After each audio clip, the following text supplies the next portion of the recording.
வந்த புள்ளைய வாமான்னு கூப்பிடாம எடுத்த எடுப்புலயே எங்க வந்தேன்னு கேக்குறா? நீ புருஷன் கைய புடிச்சிட்டு வந்திருந்தீனா வாமான்னு உள்ள கூப்பிட்டு வாய்க்கு ருசியா ஆக்கி போட்டு அமுச்சு வச்சிருப்பேன். நீ கையில பொட்டியில புடிச்சிட்டு வந்திருக்க. அதான் அங்க என்னமோ நடந்திருக்கு, நீ கோச்சிட்டு வந்திருக்கேன்னு புரிஞ்சுக்கிட்டேன். புரிஞ்சுக்கிட்டல? அதேதான். இனிமே அந்த குடும்பத்துல என்னால வாழ முடியாது. என்னம்மா பேசாம போற?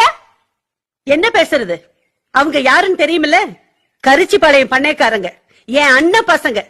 அந்த குடும்பத்திலே உன்னால பொழைக்க முடியலன்னா நீ வேற எங்கேயுமே பொழைக்க முடியாது.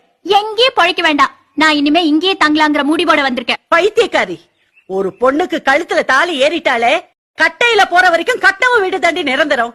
அத புரிஞ்சுக்கிட்டே போய் பொழைக்கிற வழிய பார். நான் அங்க போக மாட்டேன். இங்க இருக்கிறதுக்கு நான் ஒத்துக்க மாட்டேன். அப்ப என்ன எங்க போ சொல்ற? செத்து போடி. டேய், இவனை வெளியில தள்ளிட்டு கதவு மூடுங்கடா.